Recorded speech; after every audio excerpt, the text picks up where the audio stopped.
तो जो जीएसटी मतलब तुमने जर्नल एंट्रीज और बुक्स बनाई थी लास्ट चैप्टर्स में, वो तुम्हें यहाँ पर रिपीट करनी है बस। अब वो अकाउंटिंग तुम्हें विद जीएसटी करनी है। मींस यहाँ पर तुम्हें क्या क्या करना होगा इस चैप्टर में, जर्नल एंट्रीज करनी होंगी और बुक्स बनानी होंगी, जो कि तुम बनाकर आ चुके हो। मींस तुम्हें उनका बेसिक कंसेप्ट तो क्लियर है, बट विद जीएसटी उसको कैसे रिकॉर्ड किया जाता है ट्रांजेक्शन को, यहाँ पर हम वो सीखने वाले हैं। ठीक है, तो स्टार्ट करते हैं। देखो, गुड्स एंड सर्विस टैक्स क्या है, नाम से ही पता चल रहा है। अगर हम गुड्स या सर्विसेज में डील कर रहे हैं तो कहीं ना कहीं तब वो टैक्स लगाया जाएगा, गुड्स और सर्विसेज में। गुड्स का मतलब यहाँ पर क्या हुआ है, यहाँ पर गुड्स का मतलब सिर्फ अकाउंट्स वाला गुड्स नहीं है, जो तुम्हारे अकॉर्डिंग गुड्स होते हैं ना, यहाँ पर सिर्फ वो वाला गुड्स नहीं है। गुड्स में सारे, मतलब एक गुड्स की बहुत लंबी डेफिनेशन है कि गुड्स में क्या क्या इंक्लूड किया जाएगा। सर्विसेज में बहुत सारी सर्विसेज हमारी इंक्लूड है, कुछ एक्सक्लूड की गई है स्पेशली। ठीक है, तो हमें उस वाली डिटेल में नहीं जाना है, बस हमें तो यहाँ पर ये देखना है जो हम अपने गुड्स या सर्विस, गुड्स सेल परचेज करते हैं, गुड्स में हमारा क्या आ गया, जो हमारे लिए गुड्स होते हैं वो तो है ही, प्लस जो हम फिक्स्ड एसेट्स सेल या परचेज करते हैं यहाँ पर उसके ऊपर भी जीएसटी की बात की गई होगी। मींस मैं कहना चाहती हूँ कि ये जो गुड्स है ये तुम्हारा अकाउंट्स वाला गुड्स नहीं है सिर्फ। अकाउंट्स में हमारे लिए गुड्स क्या होता है, जो हमारे, जिनको हम फर्दर सेल करने वाले हैं, जो हमने परचेज ही इसलिए किए हैं क्योंकि हमें उसको या तो मैन्युफैक्चर करके या फिर एज इट इज हमें उसको सेल करना है, तो वो हमारे लिए गुड्स होते हैं। लेकिन यहाँ पर गुड्स पे जो टैक्स लगाया जाएगा, वो मतलब जो जीएसटी लगाया जाएगा, वो हमारा क्या बोलते हैं, जो हमारे फिक्स्ड एसेट्स वगैरह होंगे उनके ऊपर भी लगाया हुआ होगा। तो कुछ चीजें ऐसी हैं जिनके ऊपर जीएसटी लगा होगा, कुछ हमारी ऐसी हैं जिनके ऊपर जीएसटी नहीं है, तो हम वो चीजें यहाँ पर देखने वाले हैं। तो देखो, जीएसटी हमारा क्या है, गुड्स एंड सर्विस टैक्स।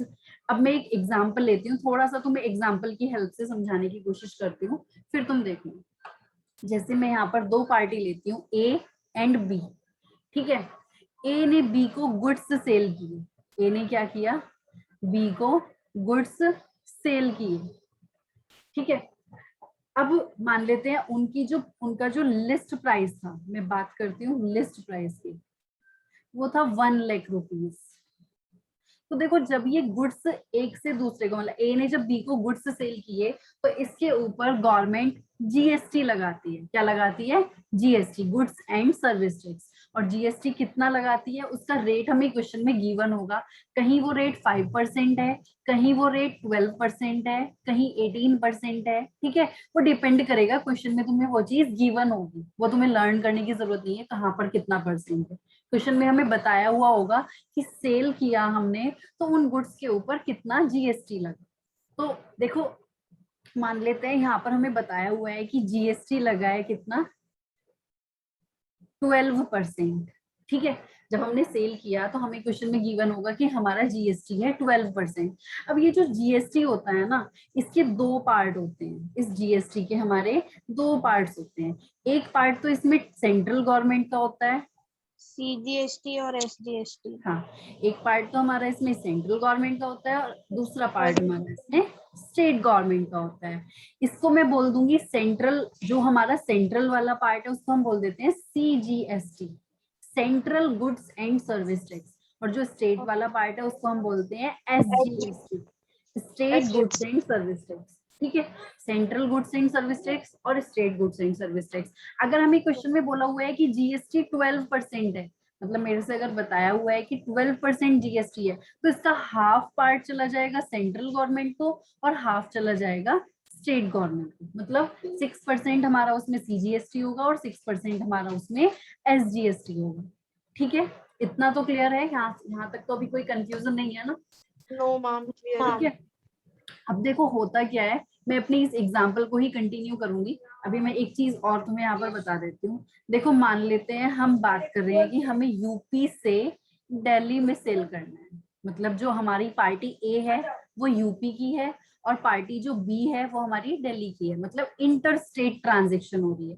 और एक एग्जाम्पल मैं लेती हूँ कि सेम स्टेट में ट्रांजेक्शन हो रही है, यूपी से यूपी में ही ट्रांजेक्शन हो रही है, तब क्या होगा, और यूपी से अगर दिल्ली में ट्रांजेक्शन हो रही है तब क्या होगा।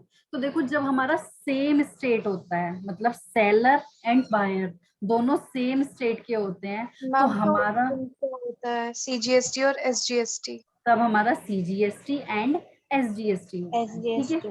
और जब हमारा इंटर स्टेट ट्रांजेक्शन होती है, मींस सेलर IGST. अलग, हाँ, जब सेलर अलग स्टेट का है और बायर अलग स्टेट का है तो यहाँ पर चार्ज किया जाता है आईजीएसटी। आईजीएसटी की फुल फॉर्म हमारा क्या है, यहाँ पर आई का मतलब है integrated, Integrated goods service tax. ठीक है। यहाँ पर आई की फुल फॉर्म क्या है, integrated goods and service tax, ठीक है। तो यूपी से यूपी में ट्रांजेक्शन होगी तो सीजीएसटी, एसजीएसटी, और यहाँ पर ट्रांजेक्शन होगी तो आईजीएसटी। जैसे मैंने यहाँ पर एग्जांपल लिया था कि हमारा जीएसटी अगर 12% है तो हाफ इसमें सेंट्रल का होगा और हाफ स्टेट का होगा, लेकिन यहाँ पर आईजीएसटी टोटल में होगा 12%, मतलब 12% जो गिवन है वो पूरा आईजीएसटी होगा। बाद में क्या होता है, यहाँ पर बस एक ही टैक्स लगाया जाएगा आईजीएसटी। आईजीएसटी को तुम्हें अलग अलग करके लिखना नहीं होगा, जैसे यहाँ पर हमने सेंट्रल का और स्टेट का पहले ही अलग कर दिया है। हाँ बोलो। मैम इसमें मतलब IGST का परसेंटेज सेम ही रहता है? हाँ, परसेंटेज हमारा सेम होगा, मींस जैसे मैंने बोला कि जीएसटी 12% लगना है, तो यहाँ पर क्या होगा, जब सेम स्टेट में होगा तो हम क्या करते हैं, पहले ही बाइफरकेट कर देते हैं, पहले ही हम 6% अलग कर देते हैं। बट यहाँ पर ये अलग करने का काम हमारा नहीं है, यहाँ पर ये अलग करने का काम गवर्नमेंट का है। मतलब ये आईजीएसटी पूरा किसके पास चला जाता है, सेंट्रल गवर्नमेंट के पास सेंट्रल चला जाता गवर्नमेंट। है। और सेंट्रल गवर्नमेंट फिर बाद में क्या करती है, वो यही काम करती है जो कि हम सेम स्टेट में करते हैं, वो हाफ अपने पास रख लेती है और बाकी का हाफ जो हमारा कंज्यूमिंग स्टेट है जहां पर वो परचेज किया गया है गुड्स, बाकी का हाफ उस वाली गवर्नमेंट को दे देती है। मतलब यहाँ पर अगर यूपी से दिल्ली में ट्रांजेक्शन हो रही है, यूपी और दिल्ली, जो हमारा बायर है वो दिल्ली का है, तो ये जो बाकी का हाफ होगा सेंट्रल गवर्नमेंट क्या करेगी, वो दिल्ली गवर्नमेंट को दे देगी। समझ रहे हो, यानी कि जब तुम्हारे मतलब तुम्हें अपने क्वेश्चंस में 3 टाइप के गुड्स जीएसटी देखने के लिए मिलेंगे, सीजीएसटी, एसजीएसटी एंड आईजीएसटी।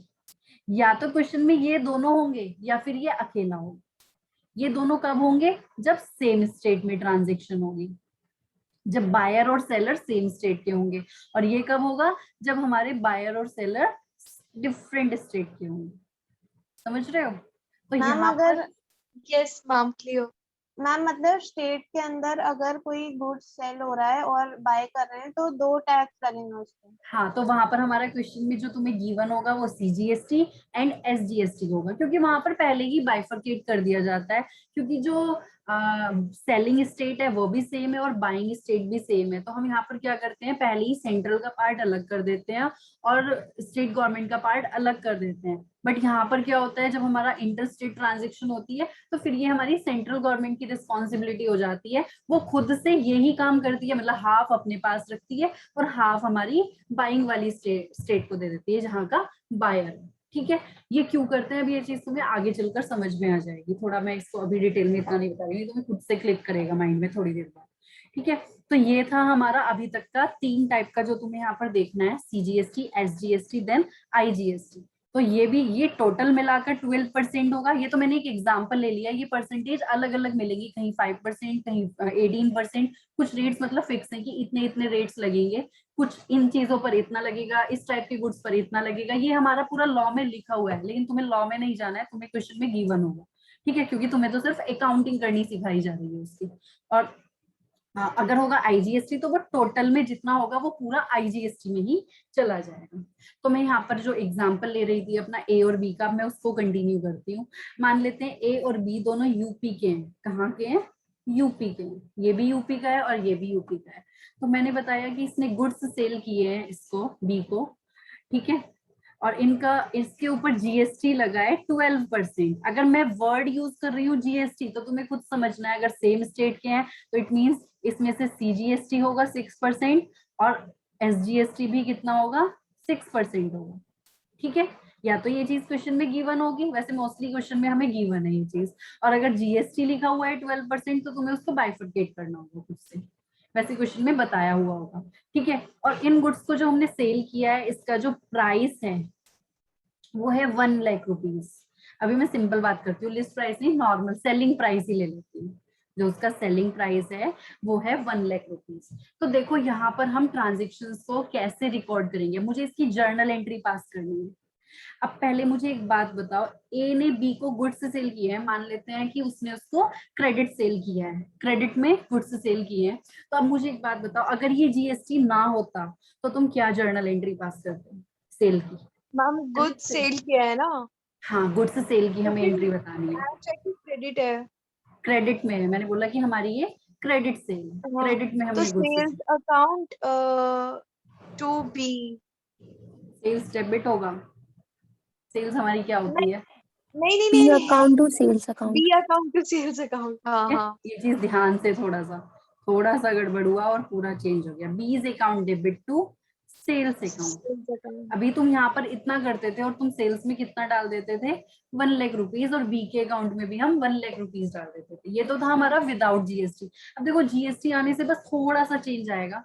पहले हम इसकी कैलकुलेशन कर लेते हैं। अगर हमारा सेल प्राइस है 1 लाख, तो पहले मैं इसके ऊपर सीजीएसटी चार्ज कर लेती हूँ। सीजीएसटी कितना होगा? 6%। तो ये हो जाएगा 1 लाख का 6%, 6,000। और एसजीएसटी भी कितना होगा हमारा? फर्स्ट में तो 6,000। 6,000। तो तो टोटल हो टोटल जाएगा हमारा हो जाएगा 1,12,000। 1,12,000। अब देखो होता क्या है, जो हमारा ए है उसको क्या करना है, उसको बी से 1,12,000 रुपीज कलेक्ट करने हैं। कितने कलेक्ट करने हैं? 1,12,000। अब मुझे एक बात बताओ, ए बी से 1,12,000 कलेक्ट करेगा, बट जो ये सीजीएसटी और एसजीएसटी वाला पार्ट है, क्या ये उसका है? क्या ये ए का प्रॉफिट है? या मतलब ये ए की पॉकेट में जाने वाला है सीजीएसटी एसजीएसटी? नो नहीं मैम। जाने मैम ये वाला। तो गवर्नमेंट के पास जाएगा ना। ये अब तो गवर्नमेंट के इसका पास एक जाएगा। अलग कॉलम बनेगा ना। हाँ, तो देखो होता क्या है, मैं जो ए की बुक्स में, हम ये जर्नल एंट्री किसकी बुक्स में कर रहे हैं? इन द बुक्स ऑफ ए। मैं ये जर्नल एंट्री किसकी बुक्स में कर रही हूँ? ए की बुक्स में। तो ए ने बी को गुड्स से सेल की है, तो उसने एंट्री पास की B's account debit to sales account. अब वो अपनी सेल्स में तो 1 लाख रुपीज ही लिखेगा ना, क्योंकि उसके लिए जो सेल वैल्यू है वो तो 1 लाख रुपीज है। जो वो 12,000 रुपीज कलेक्ट करने वाला है वो तो सिर्फ एक मीडियम है, जो कि क्या करेगा, मतलब ए तो एक सेंट्रल गवर्नमेंट को बी से कलेक्ट करके सेंट्रल गवर्नमेंट को देगा। मतलब उसे वो पैसे बी से लेने हैं और सेंट्रल गवर्नमेंट को देने हैं। उसे बस इतना काम करना है। तो एक बात बताओ, अगर ए बी से कलेक्ट करके, ए ने ये 6,000, मतलब ए क्या करेगा, बी के लिए 1,12,000 रुपीज डेबिट करते हैं। ईबी को कितने अकाउंट से डेबिट करेगा, मतलब बी उसका कितनी अमाउंट से डेटर बन गया? 1,12,000 से। अब मुझे ये बताओ, ये जो 12,000 है, अगर ए कलेक्ट करेगा बी से, तो ए के ऊपर तो एक लाइबिलिटी अराइज हो जानी चाहिए ना। ए के ऊपर तो एक लाइबिलिटी अराइज हो गई, उसने सेंट्रल गवर्नमेंट को जो पैसे देने थे वो बी से कलेक्ट करके अपने पास रख लिए। समझ रहे हो? या फिर बी से इन फ्यूचर कलेक्ट करेगा, कुछ भी मान सकते हैं। हमने क्रेडिट सेल किया है तो हम यहाँ पर एज्यूम कर रहे हैं कि बी से वो इन फ्यूचर ये 12,000 रुपीज कलेक्ट करेगा। तो देखो, अगर मुझे पैसे तुम्हें देने हैं और मैंने वो, मतलब तुम्हें वो पैसे मुझे किसी और से लेकर देने थे, तो मैंने जिससे लिए हैं, जब तक वो पैसे मेरे पास हैं, जब तक तो वो मेरे लिए एक मैम लाइबिलिटी बने रहेंगे ना। मैम हाँ बोलो।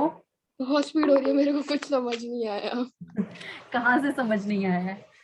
मैम पहले तो हमने बी का अकाउंट बनाया, तो बी ने ए को पैसे दिए ना, तो मतलब ए हमारा सप्लायर है इस बार। हाँ, ए हमारा सेलर है, सप्लायर है। अभी उसने पैसे नहीं दिए, अभी तो बस गुड्स सेल हुए हैं। बी इन फ्यूचर पैसे दे। ठीक है, अच्छा। बी हमारा बायर है। अभी मैंने सिंपल एंट्री पास की है, B's account debit to sales account. मैंने यहाँ पर बोला कि जो ए अपनी बुक्स में सेल्स रिकॉर्ड करेगा वो तो 1 लाख की रिकॉर्ड करेगा, लेकिन बी के अकाउंट में वो कितने रुपीज डालेगा? 1,12,000, क्योंकि उसे बी से कितना लेना है? 1,12,000 लेना है। अब बात ये जो 12,000 है, ये बाकी का किस चीज का है? टू, इसको हम बोलते हैं, पहले मैं एंट्री लिख देती हूँ फिर क्लियर होगा तुम्हें। देखो, output CGST account to output SGST account. तो देखो ये हो जाएगा 6,000 एंड 6,000। तो अगर मैं देखो इस एंट्री को दो पार्ट में डिवाइड करती हूँ, मैं इसी एंट्री को दो पार्ट में लिखती हूँ, B's account debit to sales account. तुम्हें अभी क्लियर होगी ये चीज, बिल्कुल डाउट नहीं आएगा। 1 लाख, इसको मैं दो पार्ट में डिवाइड कर रही हूँ एंट्री को। और B's account debit to output CGST to output SGST. 12, 6 and 6।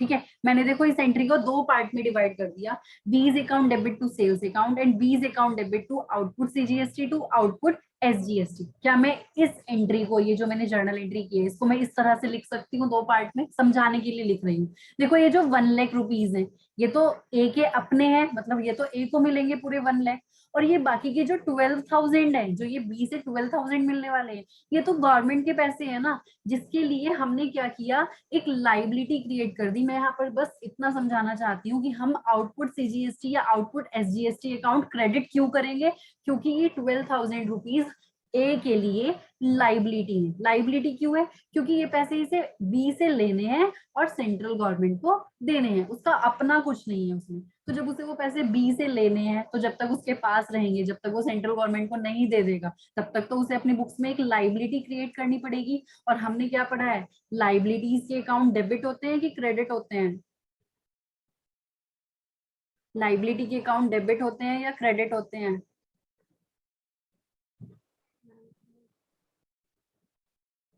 आवाज नहीं आई मुझे किसी की भी। लाइबिलिटी के अकाउंट डेबिट या फिर credit? Ma'am credit.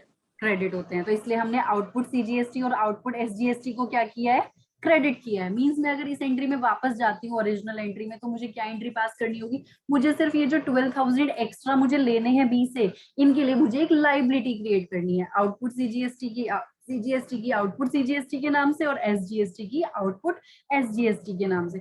Output word हम इसलिए यूज करेंगे क्योंकि हम यहाँ पर सेल कर रहे हैं, तो जब हम सेल करते हैं तो हमें जो मतलब हमारा आउटपुट पे है ये टैक्स, जो हम सेल कर रहे हैं ना अपने गुड्स, उसके ऊपर हमने ये टैक्स लगाया है। तो ये टैक्स हमने नहीं लगाया, कह सकते हैं कि सेंट्रल गवर्नमेंट ने हमसे बोला कि तुम बी से ये टैक्स कलेक्ट करो और मुझे दो ये टैक्स।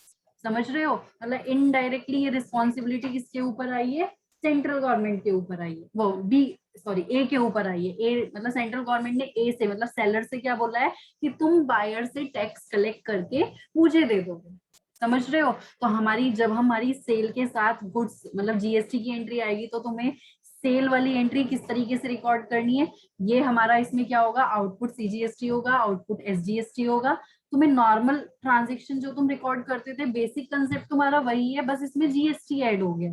मतलब तुम्हें बी से कितने रुपीज और लेने हैं, 12,000 और लेने हैं, तो हमने बी के अकाउंट को 1 लाख की जगह 1,12,000 से डेबिट कर दिया, और जो ये 12,000 रुपीज थे ये हमारे सीजीएसटी और एसजीएसटी के अकाउंट में चले गए। मैम इसमें लाइक सिर्फ क्वेश्चंस देंगे और हमें डिफरेंट बुक्स में वो डालना होगा, लाइक जर्नल बनानी होगी। मतलब तुम्हें जर्नल एंट्रीज ही पास करनी है और तुम्हें बुक्स रिकॉर्ड करनी है। मतलब बुक्स में भी जो तुम रिकॉर्डिंग करते थे ना, cash book, purchase book, cell book, ये सब बुक्स, वो सब करना है। मैम मुझे एक डाउट और है।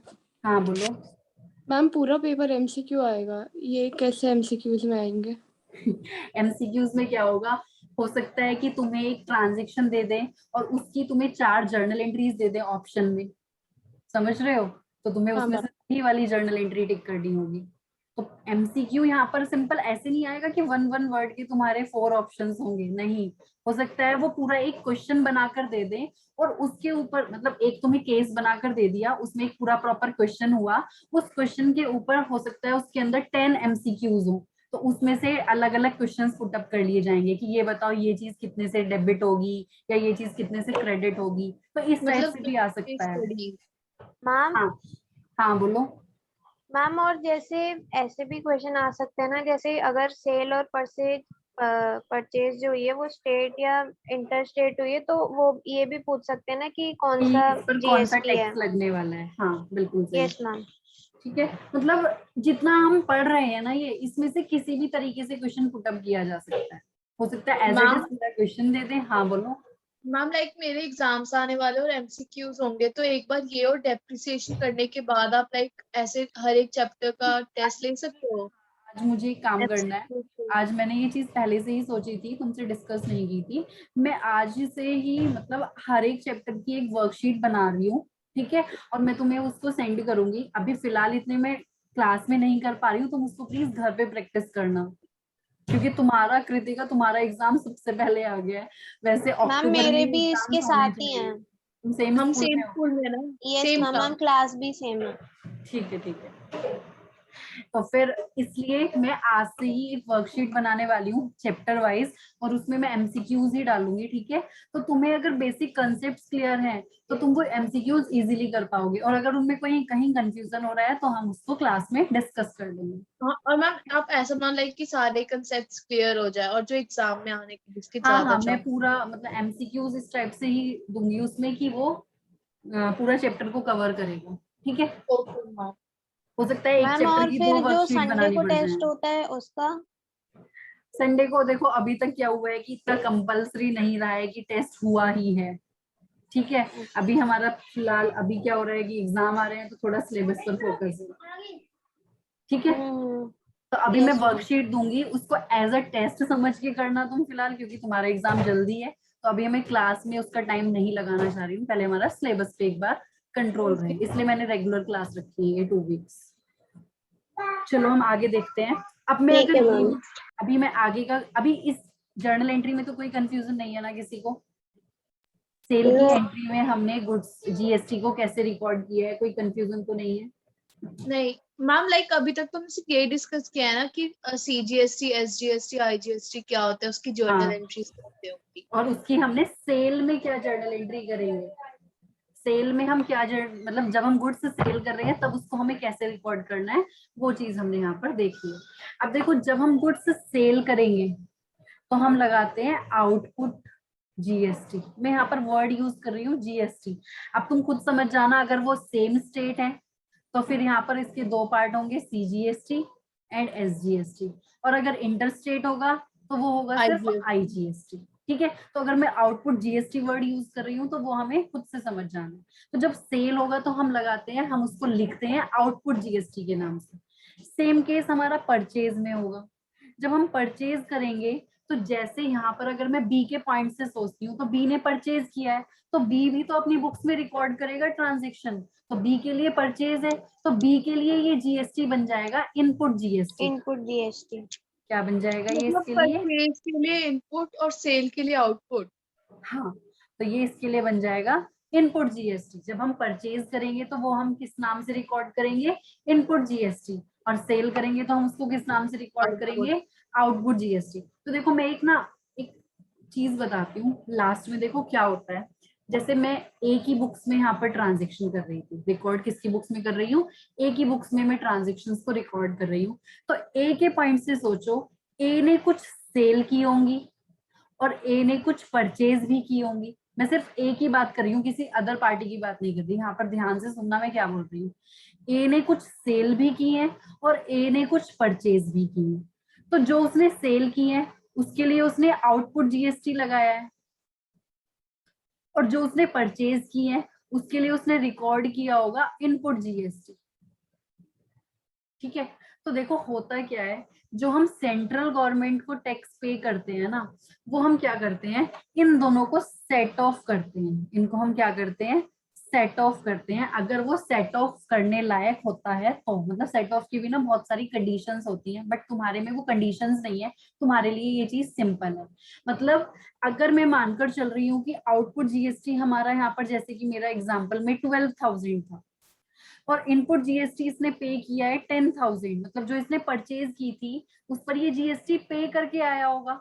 जैसे ये बी से कलेक्ट करेगा, ऐसे ही ए से भी तो कोई और कलेक्ट करेगा ना जिससे इसने परचेज किया होगा। तो इनपुट जीएसटी इसने पे किया होगा और आउटपुट जीएसटी इसने कलेक्ट किया होगा। ये तो इसने पे किया होगा और ये इसने कलेक्ट किया होगा। तो ये जब सेंट्रल गवर्नमेंट को टैक्स पे करेगा ना, तो ये 12,000 में से ये 10,000 रुपीज सेट ऑफ करके, मतलब जो ये बैलेंस आएगा 2,000, ये 2,000 रुपीज हमारे सेंट्रल गवर्नमेंट को पे किए जाएंगे। अब तुम बोलोगे ये ऐसे तो सेंट्रल गवर्नमेंट को बहुत लॉस है, सेंट्रल गवर्नमेंट को तो सिर्फ 2,000 रुपीज मिले। हाँ यस मैम, यही सोच रही थी मैं। तो देखो होता क्या है, ये ना पूरी एक चेन होती है। तो मैं ये कंसेप्ट समझा रही हूँ, इसको थोड़ा ध्यान से समझना। शायद वो चीज तुम्हारी इतनी यूज नहीं होने वाली, बट तुम्हें सेट ऑफ के लिए ये चीज समझनी जरूरी है। मान लेते हैं एक चेन है, ए ने बी को गुड्स सेल किए हैं, बी ने सी को गुड्स सेल किए हैं, सेम गुड्स हैं। मतलब कि मान लेते हैं कि यहाँ पर मैं एग्जांपल लेती हूँ वीट का समझाने के लिए। मान लेते हैं ए के पास वीट थे, ठीक है। वीट इसने बी को सेल कर दिया एज इट इज, इसके पास भी वीट आ गया, इसने वीट क्या किया है, सेल किया है बी को। ठीक है, इसके लिए इसने क्या किया, वीट को कन्वर्ट किया इनटू फ्लोर, और ये फ्लोर सेल कर दिया सी को, यानी कि सी के पास क्या आया है, फ्लोर आ गया। ठीक है, वीट को कन्वर्ट किया इनटू फ्लोर और इसने ये सी को सेल कर दिया। अब मैं यहाँ पर एक छोटा सा एग्जांपल लेती हूँ, मान लेते हैं वीट का प्राइस 100 रुपीज है, मतलब इसने जो सेल किया ए ने बी को, वो 100 रुपीज में सेल किया, और इसके ऊपर मैं 6% CGST 6% IGST लगा लेती हूँ, तो ये हमारा हो गया 6 रुपीज, ये 6 रुपीज, ये CGST एंड SGST, तो ये हो गया 112। अब देखो बी ने इससे परचेज किया था, तो बी ने अपनी बुक्स में क्या रिकॉर्ड किया होगा, परचेज के लिए, परचेज के लिए ये तो था इसका आउटपुट, बी के लिए ये बन गया इनपुट जब इसने परचेज किया, यानी कि मैं बी, ये तो थी देखो इसकी सेल की एंट्री। मैम ये समझ नहीं आ रहा है। अभी मैं समझा रही हूँ, आगे इसको कनेक्ट करने की कोशिश करना। अभी तो बस मैंने उतना लिखा है जितना मैं तुम्हें अभी बताकर आई हूँ, नया कुछ नहीं बताया, बस मैंने इतना बताया है। ये एक चेन है, ए ने बी को गुड्स सेल किए हैं, बी ने सी को गुड्स सेल किए हैं। ध्यान से सुनना, ए ने बी को सेल किया है और बी ने सी को सेल किया है, और तीनों ही यूपी के बंदे हैं, सेम स्टेट में यहाँ पर मानकर चल लेते हैं। ठीक है, अब ए ने बी को वीट सेल किया, क्या सेल किया, वीट। फिर बी ने क्या काम किया, वीट को फ्लोर में कन्वर्ट करके उस फ्लोर को सी को सेल कर दिया। ठीक है, गेहूं से उसने आटा बनाया और उसने वो सी को सेल कर दिया। सी क्या करेगा, अल्टीमेट कस्टमर्स को सेल कर देगा। किसको सेल कर देगा, हम लोगों के पास क्या आता है, एट लास्ट फ्लोर आता है। ठीक है, अभी तुम देखोगे कि जितना भी ये टैक्स जाएगा, इसका पूरा बर्डन अल्टीमेटली हमारे ऊपर आता है, इनके ऊपर कोई फर्क नहीं पड़ता, ये कोई अपनी पॉकेट से पे नहीं कर रहे हैं, ये लास्ट में आकर किससे ये सब कलेक्ट कर लेंगे, लास्ट में इस पूरे टैक्स का बर्डन कस्टमर्स के ऊपर आएगा, सब कस्टमर की पॉकेट से लिया जाता है। ठीक है, ये तो सिर्फ बीच में कलेक्ट करने के एक माध्यम है, मतलब ये एक मीडियम है सेंट्रल गवर्नमेंट के लिए, कि ये लोग तो इनसे, ये इसको सेल कर रहा है, ए ने बी को सेल किया तो ए ने बी से कलेक्ट करके दे दिया, बी ने सी को सेल किया तो बी ने सी से कलेक्ट करके दे दिया, सी ने कस्टमर्स को सेल किया तो सी ने कस्टमर से कलेक्ट करके सेंट्रल गवर्नमेंट को दे दिया। तो अल्टीमेटली बर्डन किसके ऊपर आता है, जो फाइनल कंज्यूमर होता है उसके ऊपर इस टैक्स का बर्डन आता है। इसको बोलते हैं इनडायरेक्ट टैक्स। जीएसटी एक तरीके का क्या है, इनडायरेक्ट टैक्स है, ये चीज भी तुम्हें पता होनी चाहिए, हो सकता है इसके ऊपर भी एमसीक्यू बन जाए। जीएसटी हमारा क्या है, इनडायरेक्ट टैक्स। इनडायरेक्ट टैक्स का मतलब क्या होता है कि जो उसको पे कर रहा है उसका बर्डन उसके ऊपर नहीं है, जो एट लास्ट कंज्यूम करेगा उसका बर्डन फाइनली उसके ऊपर आता है। समझ रहे हो, यानी कि फाइनली किसके, मतलब ये इनडायरेक्ट टैक्स है।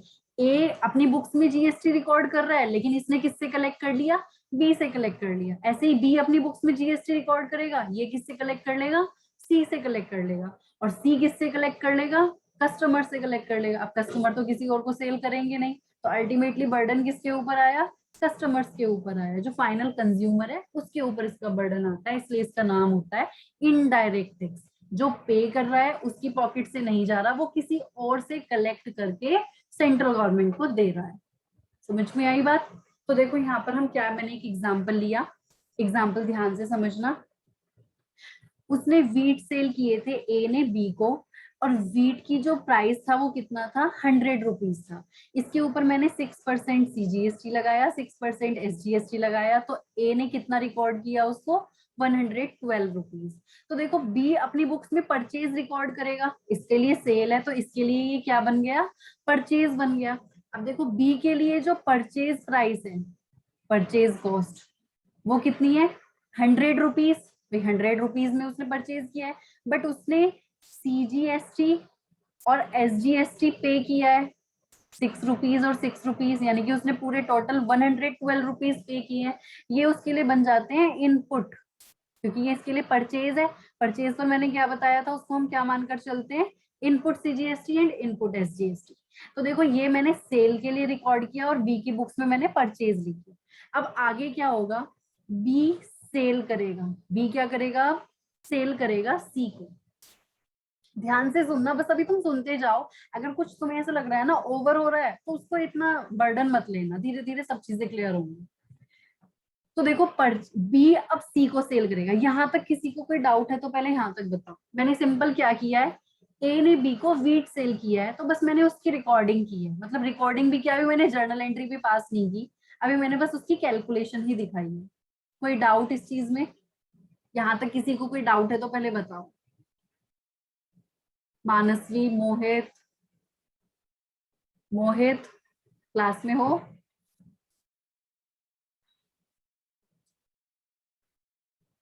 यहाँ तक कोई कंफ्यूजन नहीं है ना?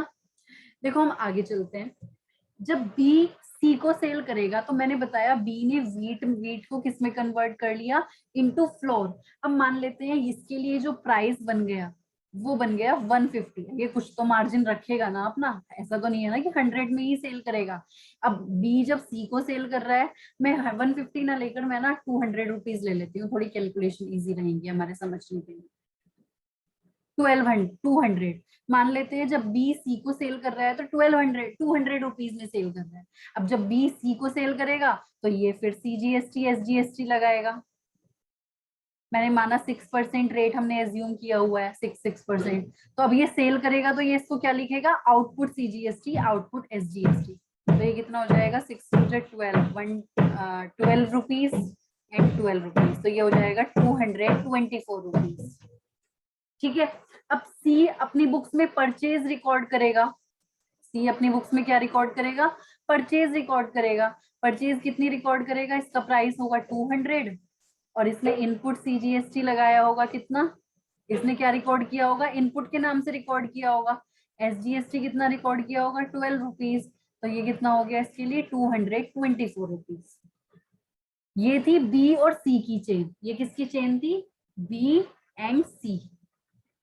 क्लियर है यहाँ तक? मतलब मैं सिंपल क्या कर रही हूँ, बस गुड्स के प्राइस बढ़ा रही हूँ। यहाँ पर प्राइस था 100 रुपीज जब ए ने बी को सेल किया था, जब बी ने सी को सेल किया तो प्राइस हो गया 200, यहाँ पर प्राइस था 100।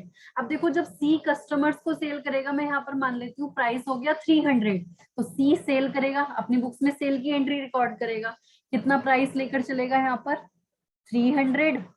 जीएसटी कितना होगा यहाँ पर, सीजीएसटी, ये सीजीएसटी कौन सा होगा, आउटपुट कितना होगा, 300 पर 6% लगाते हैं तो 18 रुपीज। ऐसे ही एसजीएसटी लगा लेते हैं 18 रुपीज, तो ये हो गया 336। अब जो कस्टमर है, कस्टमर के लिए ये परचेज बन गया, तो कस्टमर अपनी बुक्स में क्या करेगा, कस्टमर अपनी बुक्स में इनपुट सीजीएसटी या इनपुट एसजीएसटी लिखेगा ही नहीं। अब तुम एक बात बताओ, जब तुम कहीं से गुड्स परचेज करके लाते हो तो तुम क्या अपनी बुक्स में जर्नल एंट्री रिकॉर्ड करते हो? तुम फाइनल कंज्यूमर हो, तुम कहीं से गुड्स परचेज करके लाते हो और तुम्हें बिल मिलता है, तुम देखते होंगे, अब आगे से ध्यान देना, आज तुम जीएसटी पढ़ रहे हो, कहीं भी तुम्हें बिल मिलता है, तुम रेस्टोरेंट में कुछ खाने जाते हो, खाना खाने जाते हो, तो वहां पर भी तुम्हें बिल में जीएसटी लगा हुआ मिलेगा। तो वहां पर तुम देखना तुमसे कितना जीएसटी कलेक्ट किया गया है, मतलब उसकी कॉस्ट कितनी थी और हमसे उस पर कितना जीएसटी चार्ज किया गया है, वो सब हमारी पॉकेट से जा रहा है। जितना भी सेंट्रल गवर्नमेंट को पैसा जा रहा है ना टैक्स का, वो सब हमारी पॉकेट से जा रहा है, इनडायरेक्ट टैक्स का पैसा। ठीक है। तो परचेज सी के लिए, तो कस्टमर के लिए, तो कस्टमर को तो भाई 336 रुपीज पे करने हैं उसको, उसके लिए तो पे कितना करना है उसको, 336 रुपीज। इसको फर्दर सेल तो करना नहीं है कस्टमर को, तो कस्टमर के लिए तो बस उसने अपना परचेज कॉस्ट मान लिया कितना, 336, क्योंकि मुझे जो रिकॉर्डिंग करनी है वो ए बी और सी की बुक्स में करनी है और किसी बुक्स में नहीं। अब देखो होता क्या है, पहले मुझे ये बताओ, ये जो मैंने एग्जाम्पल बनाया है, इसका तुम्हें इस एग्जाम्पल को बनाने में तो कोई डाउट नहीं है ना कि ये मैंने क्या लिखा है, ये चीज तुम्हें समझ में आ रही है, यस और नो? इस एग्जाम्पल को मैंने जो बनाया है, जो मैंने ये एग्जाम्पल लिया है, इसको समझने में कोई डाउट है? क्योंकि मैं आगे तभी बताऊंगी, फिर इसकी लिंकिंग करूंगी ना, कुछ कंसेप्ट मुझे यहाँ पर तुम्हें बताना है। Harshita, Kritika, Manasvi, Mohit, Saanvi, any doubt? No ma'am, मेरे को क्लियर है। मैम समझ आ गया। ठीक है। अभी बस मैंने क्या किया है, ए ने बी को 100 रुपीज में सेल किया है, बी ने सी को 200 में और सी ने कस्टमर्स को 300 में सेल किया है। ठीक है। अब मैं यहाँ पर तुम्हें, अभी मैं ऊपर ये बता रही थी ना कि ये हम सेट ऑफ कर देते हैं, ये सेट ऑफ क्यों करते हैं मैं ये समझाना चाह रही हूँ। ठीक है। अब देखो एक बात बताओ, अब मैं ए की बात करती हूँ, अब हम किसके ऊपर आते हैं, ए के ऊपर आते हैं। ए ने सीजीएसटी और एसजीएसटी कलेक्ट किया कितना, 6 और 6, यानी कि 12 रुपीज उसने कलेक्ट किए। अब ए की ये क्या थी, सेल थी। अभी मैंने जो हमने एग्जांपल लिया, ए एक इनिशियल सेलर है, इससे पहले कोई और सेलर नहीं है, मतलब ए ने बस सेल किया है, ए ने कुछ भी परचेज नहीं किया। मेरे एग्जांपल में ए ने कुछ भी परचेज नहीं किया, तो ए के लिए सेट ऑफ करने के लिए कुछ है ही नहीं कि वो कुछ माइनस करके गवर्नमेंट को पे करे। तो ए क्या करेगा, सेंट्रल गवर्नमेंट को, ए क्या करेगा, सेंट्रल गवर्नमेंट को कितने रुपए दे देगा, पूरे 12 रुपीज दे देगा। सेंट्रल और स्टेट गवर्नमेंट, मैं यहाँ पर गवर्नमेंट वर्ड यूज कर लेती हूँ, या फिर चलो अलग अलग लिख देती हूँ। सेंट्रल गवर्नमेंट को 6 चला गया, स्टेट गवर्नमेंट को भी 6 चला गया, ठीक है। ए ने पे कर दिए to central government 6 rupees and to state government 6 rupees. अब आती है बी का नंबर। अब देखो बी क्या करेगा, बी के पॉइंट से सोचना। बी ने 6, ये जो 12 रुपीज सेंट्रल गवर्नमेंट को जा चुके हैं, ये बी पे कर चुका। बी ने पे कितने किए थे, 6 रुपीज, और 6 रुपीज किसने पे किए थे, ये बी ने ही तो पे किए थे। हाँ बोलो मैम, ये जीएसटी चार्ज, सेट ऑफ और पेएबल में क्या डिफरेंस होता है? हाँ, मैं अभी सेट ऑफ बता रही हूँ। अभी तुम यहाँ पर कौन सा कंसेप्ट समझ रहे हो, सेट ऑफ। पहले एक बार सेट ऑफ कंसेप्ट समझ लो, फिर मैं डिफरेंस बताऊंगी, ठीक है। जब कंसेप्ट पता होगा तब डिफरेंस समझ में आएगा। तो मैं तीनों चीजों का डिफरेंस बताऊंगी, ठीक है। तो मैंने यहाँ पर बताया, ए ने सेंट्रल गवर्नमेंट को और स्टेट गवर्नमेंट को 6 रुपीज दे दी, ठीक है। और ये पैसे किससे कलेक्ट किए गए थे, बी से कलेक्ट किए गए थे। अब बी ने सी को सेल किया था, तो बी ने कितना कितना जीएसटी कलेक्ट किया था, देखो 12 एंड 12, कितना कलेक्ट किया था, 12 एंड 12। अब देखो ये 6 रुपीज तो पे करके आया था, और इसने सी से कलेक्ट कितना किया है, 12 एंड 12। अब तुम एक बात बताओ, अगर बी पूरा 24 रुपीज सेंट्रल गवर्नमेंट को दे देगा, तो सेंट्रल गवर्नमेंट के पास तुम्हें नहीं लगता कि ये जो 6 रुपीज ऑलरेडी जा चुके हैं पहले से, ये फिर से आ जाएंगे। मतलब इस 200 में, इस 200 की वैल्यू में ये 100 रुपीज तो इंक्लूड है ना। भाई मैंने अगर तुमसे कोई सामान खरीदा 100 रुपीज में, अब मैं उसको फर्दर सेल कर रही हूँ 200 में, तो मैं जो 100 में खरीदा है, मैं उस 100 के ऊपर तो जीएसटी पे करके आ चुकी हूँ, जो मैंने अपना मार्जिन ऐड किया है। अब जो सेंट्रल गवर्नमेंट के पास टैक्स जाना चाहिए, वो उस नेक्स्ट जो वैल्यू एडिशन हुआ है हमारे गुड्स में, सिर्फ उसके ऊपर जाना चाहिए ना। तुम एक बात बताओ, अगर मैं 200 के ऊपर देखती हूँ तो हमारा 24 रुपीज बन रहा है। तो अगर बी पूरे 24 रुपीज दे देगा सेंट्रल गवर्नमेंट को, मतलब 12 रुपए इसको, 12 रुपए इसको, पूरे 24 दे देगा, तो तुम्हें नहीं लगता कि सेंट्रल गवर्नमेंट के पास टोटल 36 रुपीज हो जाएंगे। 12 तो ये जो ए से मिले हैं, उन्हीं गुड्स के ऊपर ए से मिल गए उसको, उन्हीं गुड्स के ऊपर बी से भी मिल जाएंगे। तो यहाँ पर क्या होता है, डबल काउंटिंग हो जाती थी अगर सेट ऑफ नहीं करते थे। मतलब सेंट्रल गवर्नमेंट को अगर देखा जाए, अब तक इन गुड्स के प्राइस 200 रुपीज है, तो 200 के ऊपर अगर मैं 12% कलेक्ट काउंट करती हूँ तो 24 आना चाहिए। मींस सेंट्रल गवर्नमेंट को इन टोटल अभी तक 24 मिलना चाहिए था, लेकिन उसने जब ए से पहले ही 12 रुपीज ले लिए और 24 उसे अगर बी से मिल गए, तो ये तो 36 हो जाएंगे। तो इसलिए यहाँ पर कंसेप्ट आया सेट ऑफ का। समझ में आया ये सेट ऑफ क्या है?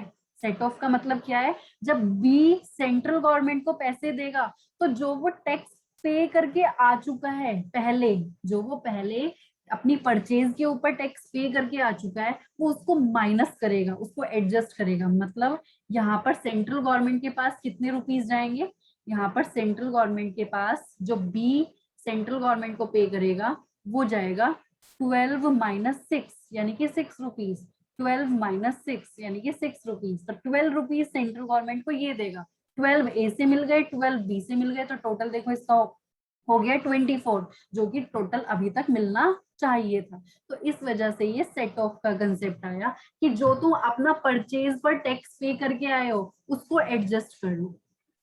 समझ रहे हो? मतलब जो नेक्स्ट सेलर होगा, वो जो पे करके आया हुआ है ऑलरेडी, उसको माइनस करने के बाद जब सेंट्रल गवर्नमेंट को पे करेगा। क्लियर है? कोई डाउट यहाँ पर? अभी मैं इसको कंटिन्यू करती हूँ आगे। हो अब देखो सी की बारी आई। सी ने 12 रुपीज और 12 रुपीज तो गवर्नमेंट इसको सी मतलब बी को पे कर दिए थे, जो कि उसने सेंट्रल गवर्नमेंट और स्टेट गवर्नमेंट को दे दिए। अब सी क्या करेगा, 18 रुपीज चार्ज करेगा कस्टमर से, 18 रुपीज यानी कि 36 रुपीज चार्ज करेगा। अब जब सी सेंट्रल गवर्नमेंट को पैसे देगा तो कितने देगा, 18 माइनस 12, जो ये 12 पे करके आया था, 18 माइनस 12 यानी कि 66 रुपीज। तो यहाँ पर ये 12 रुपीज यहाँ से गए, तो तीनों मिलाकर 12 प्लस 12 प्लस 12 टोटल कितना हो गया, 36 रुपीज। तो देखो गवर्नमेंट को टोटल 36 रुपीज ही मिलना चाहिए था, क्योंकि एट लास्ट हम अगर देख रहे हैं तो 300 पर कितना टैक्स बन रहा है, 36 रुपीज। तो ये 36 इन टोटल सेंट्रल गवर्नमेंट को मिल गया, 6 मतलब 12 रुपीज यहाँ से मिल गया, 12 यहाँ से मिल गया और 12 यहाँ से मिल गया। तो टोटल जो गवर्नमेंट को पैसा मिल गया वो कितना मिल गया, 36 रुपीज। ठीक है, अब एक बात सोचो, कस्टमर ने तो टोटल 36 पे किया है ना। अब देखो अल्टीमेटली 36 का बर्डन किसके ऊपर आया, गुड्स का प्राइस 336 है, 300 प्लस 36, तो ये 36 रुपीज किसकी पॉकेट से गए एट लास्ट। देख रहे हो तुम कि किस तरीके से ये चेन बनाई गई है कि अल्टीमेटली ये बर्डन कस्टमर के ऊपर आ जाता है। ए ने बी से कलेक्ट किया, बी ने सी से कलेक्ट किया और सी ने कस्टमर से कलेक्ट कर लिया। अपना अपना मार्जिन ऐड करके ये लोग आगे वाली पार्टी से कलेक्ट करते रहते हैं जब तक कि ये चेन चलती रहती है। समझ में आया? तो ये होता है हमारा जीएसटी का सेट ऑफ का कंसेप्ट। सेट ऑफ का कंसेप्ट इसलिए ही आया क्योंकि देखो अगर यहाँ पर 12 रुपीज उसे ए से मिल जाते, सोचो अगर इमेजिन करो 12 रुपीज ए से मिल रहे हैं, 24 रुपीज बी से मिल रहे हैं और 36 रुपीज सी से मिल रहे हैं, तो अगर मैं तीनों का टोटल करती हूँ तो सेंट्रल गवर्नमेंट को कितने सारे पैसे मिल गए होते हैं, 6 + 4 10 + 2 कितना हो गया, ये 72 रुपीज। सेंट्रल गवर्नमेंट को 300 रुपीज के ऊपर 72 रुपीज मिल जाते, मतलब 24% टैक्स मिल जाता, जबकि जीएसटी था कितना इन गुड्स के ऊपर, सिर्फ 12% था। समझ रहे हो, ये बन जाता 24%, तो गवर्नमेंट को डबल पैसा मिल जाता। तो इसलिए गवर्नमेंट ने खुद ही सेट ऑफ का कंसेप्ट लाया। और फिर होता क्या, एबीसी के ऊपर कोई इफेक्ट नहीं पड़ता, ये 72 रुपीज कस्टमर की पॉकेट से ही जाते हैं एट लास्ट, सब कस्टमर की पॉकेट से कलेक्ट कर लेते हैं।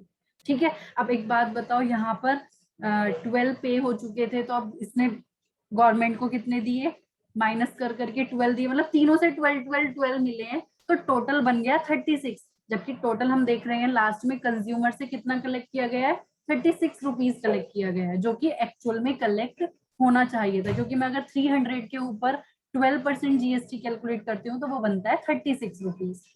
ठीक है, तो ये हमारा होता है सेट ऑफ का कंसेप्ट। सेट ऑफ में बस इतना ही काम है, मान लेते हैं मैंने कुछ सेल किया और मैंने कुछ परचेज भी किया, तो जो मेरा आउटपुट जीएसटी है वो मेरे इनपुट जीएसटी के साथ सेट ऑफ होके तब हम सेंट्रल गवर्नमेंट को पे करेंगे। क्लियर है? Any doubt? इसको रिकॉर्ड कैसे करते हैं वो मैं अभी अलग से बताऊंगी, ये तो सेट ऑफ का कंसेप्ट था सिर्फ। तो देखो अभी कृतिका ने मेरे से 3 टर्म्स पूछी थी, कौन कौन सी टर्म्स थी कृतिका? एक तो तुम बोल रही थी जीएसटी पेएबल, एक तुमने बोला जीएसटी सेट ऑफ, और थर्ड कौन सा बोला था Kritika? GST payable, GST set of, और क्या बोला था? मैम भूल गई।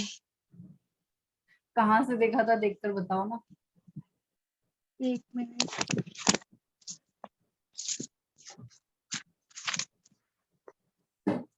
और जीएसटी चार्ज, और जीएसटी चार्ज, चलो मैं इसको सीक्वेंस में लिखती हूँ, जीएसटी चार्ज। अब मैं ये तीनों टर्म्स अपने एग्जांपल में फिट करती हूँ। देखो सबसे पहले आता है जीएसटी चार्ज, कि हमने कितना चार्ज किया, ठीक है। फिर आता है GST set off, then GST paid. जैसे कि मैं इसमें से किसी एक का एग्जांपल ले लेती हूँ, बी का ले लेती हूँ। देखो बी ने जीएसटी चार्ज कितना किया है, 12 एंड 12, बी की बात कर रही हूँ। बी ने कितना चार्ज किया था, 12 + 12, ये था जीएसटी चार्ज, जितना उसने चार्ज किया। कितना चार्ज किया है, 12 एंड 12। बी ने सी से कितना चार्ज किया था जीएसटी, 12 और 12। उसने फिर सेट ऑफ कितना किया है, ये देखो, जब बी ने जब सेंट्रल गवर्नमेंट को पैसे दिए तो 12 में से 6 रुपीज माइनस करके दिए, मींस जो उसने सेट ऑफ किया था, मींस जो वो अपनी परचेज के ऊपर पे करके आया था। तो ये 6 और 6 रुपीज हमारा क्या हो गया, GST set of. GST payable का मतलब क्या है, 12 माइनस 6, मतलब ये जीएसटी चार्ज में से जब मैंने ये सेट ऑफ जो होना था वो सेट ऑफ कर लिया, उसके बाद जो मेरा 6 रुपीज बचा, ये हमारा क्या है, जीएसटी पेएबल, मींस जो हमें अपनी सेंट्रल गवर्नमेंट और स्टेट गवर्नमेंट को पे करना है, जो हमें सेंट्रल और स्टेट गवर्नमेंट को पे करना है। पेएबल, अभी हमने पे नहीं किया, पे करना है, समझ रहे हो, अभी तो हमने सिर्फ कैलकुलेशन की है।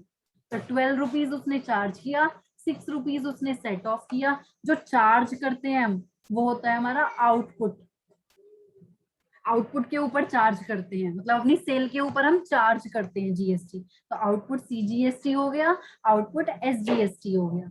और जीएसटी सेट ऑफ का मतलब क्या हो गया, जो हम अपनी परचेज के ऊपर पे करके आए हैं, यानी कि input CGST and input SGST, ठीक है। और जीएसटी पेएबल का मतलब क्या हो गया, जो हमने आउटपुट में से, output CGST minus output SGST की, मतलब output CGST minus input CGST, मतलब सीजीएसटी में से मैं सीजीएसटी को ही सेट ऑफ करूंगी। सेट ऑफ किस तरीके से करते हैं वो कंसेप्ट भी अभी समझाया जाएगा। तो output CGST minus input CGST, ऐसे ही output SGST minus input SGST, means इसमें से हम इसको माइनस कर रहे हैं, इसमें से हम इसको माइनस कर रहे हैं। तो जो ये पे करना हमें बाकी है, ये पेएबल हमारा क्या होगा, इसको हम बोल देते हैं जीएसटी पेएबल। क्लियर है, GST charge, GST set of and GST payable का कंसेप्ट क्लियर हुआ। क्योंकि रिकॉर्डिंग तो हम बाद में सीख पाएंगे, पहले हमें जीएसटी का ही कुछ कंसेप्ट क्लियर होना चाहिए, जिसको हमें रिकॉर्ड करना है, पहले हमें वही कंसेप्ट क्लियर होना चाहिए। तो तुम्हें मैंने आज कितनी बातें बताई हैं जीएसटी से रिलेटेड, कि जीएसटी है क्या, जीएसटी के अंदर कौन कौन से हमारे टैक्स हैं, ठीक है। जीएसटी को सेट ऑफ कैसे किया है हमने, सेट ऑफ क्यों किया है, कैसे करना तो हम बाद में सीखेंगे, सेट ऑफ किया क्यों है हमने ये देखा। और हमारी इसकी वजह से 3 टर्म्स क्लियर हुई हैं, GST charge, GST set of and GST payable. जो हम अपनी सेल पर चार्ज करते हैं सामने वाली पार्टी से, वो होता है जीएसटी चार्ज। जो हम अपने इनपुट के ऊपर, यानी कि जो अपने परचेज के ऊपर हम पे करके आए हैं जीएसटी, वो होता है हमारा जीएसटी जो हमें इन फ्यूचर सेट ऑफ करना है, ठीक है, उसको हम सेट ऑफ ही बोल देते हैं, या फिर मैं इसको बोलूंगी input CGST and input SGST, ठीक है। और पेएबल हमारा क्या होगा, जो दोनों को एडजस्ट करने के बाद बैलेंस अमाउंट आया, that is payable to central and state government, ठीक है। तो ये था हमारा यहाँ पर जीएसटी का छोटा सा कंसेप्ट। अब ये कंसेप्ट अगर क्लियर होता है तो इसके बाद अब तुम्हें सेल और परचेज की एंट्रीज को रिकॉर्ड करना कोई बड़ी बात नहीं है। मैंने तुम्हें सेल की एंट्री बताई है, कैसे हमने रिकॉर्ड की है, ये सेल की एंट्री समझ में आई सबको, ये मैंने कैसे रिकॉर्ड की है। सेल की नॉर्मल एंट्री में हमने क्या ऐड कर दिया, output CGST and output SGST. अब क्योंकि जो सेल करता है उसके ऊपर एक लाइबिलिटी क्रिएट हो जाती है, इसलिए आउटपुट सीजीएसटी और आउटपुट एसजीएसटी अकाउंट क्रेडिट होते हैं। और जो परचेज करता है वो क्योंकि पे करके आ चुका है, तो वो इसलिए इनपुट सीजीएसटी और इनपुट एसजीएसटी को डेबिट कर देता है अपनी बुक्स में। बस इतना ही डिफरेंस है, क्योंकि वो पे करके आ चुका है। और बी को क्या करना है, यहाँ पर ए को क्या करना था, ये सीजीएसटी एसजीएसटी पे करना था, तो इसके लिए क्योंकि ये लाइबिलिटी थी। और बी पे करके आ चुका है, तो बी अपनी बुक्स में इनपुट सीजीएसटी और इनपुट एसजीएसटी को डेबिट करेगा। बस इतना सा कंसेप्ट है, और कुछ नहीं है, बस इतनी ही एंट्रीज है जो तुम्हें करनी है। थोड़ी बहुत एक्सपेंसेस के ऊपर है जो तुम्हें जीएसटी को चार्ज करना सीखना है, कैसे हमें चार्ज करते हैं। अगर मैं यहाँ पर छोटा सा और ऐड करती हूँ, जैसे कि एक छोटा सा हम यहाँ पर कंटिन्यू करते हैं। ए ने बी को सेल किया था, तो ए की बुक्स में सेल की एंट्री हुई थी, बी की बुक्स में भी मैं एंट्री पास करके दिखा देती हूँ, परचेज की एंट्री। बी की बुक्स में कौन सी एंट्री की जाएगी, परचेज की। तो हमने 1 लाख का प्राइस लिया था और उस पर 6000 और 6000 जीएसटी गया था, तो हमारा कितना यहाँ पर हो जाता है, देखो जब ये परचेज करेगा बी ए से, तो क्या एंट्री पास करेगा, अपनी नॉर्मल एंट्री हमारी बनती है क्या, परचेज अकाउंट डेबिट, परचेज हमारा डेबिट होता है, टू एज अकाउंट, ये नॉर्मल एंट्री होती थी, यही तो करते थे तुम, परचेज में 1 लाख रुपीज डाल देते थे और ए के अकाउंट में भी 1 लाख रुपए डाल देते थे। ऐसा ही तो करते थे। अब यहाँ पर एक अकाउंट में कितना चला जाएगा, 1,12,000 चला जाएगा, क्योंकि हमें 112 देने हैं। जो इनपुट सीजीएसटी है, जो ये जीएसटी पे करके आया है, उसको हम इसकी बुक्स में क्या कर देंगे, डेबिट कर देंगे, और इनपुट के नाम से डेबिट करेंगे। Input CGST account debit, input SGST account debit, कितना 6,000 एंड 6,000। क्लियर है? Any doubt? No ma'am. ठीक है, ये तो थी परचेज की एंट्री, और वो जो मैंने स्टार्टिंग में बताई थी वो थी सेल की एंट्री। मतलब आउटपुट सीजीएसटी तुम्हें क्रेडिट करना है, इनपुट सीजीएसटी तुम्हें डेबिट करना है। बस इतना सा ही कंसेप्ट है। बाकी इसकी जो कहानी है, ऐसा क्यों करते हैं, ये मैंने पीछे तुम्हें बता दिया। थोड़ा सा ध्यान से करना, ठीक है? थोड़ा और इसको समझने की कोशिश करना कि ये क्या था। 2-4 क्लास में अपने आप समझ में आ जाएगा। क्लियर है? किसी हाँ को कोई मैम। डाउट है आज की क्लास में तो बोलो। कृतिका, मानसवी कैसा लग रहा है जीएसटी का चैप्टर?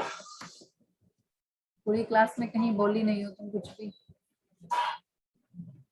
मानसवी? मैम ठीक है।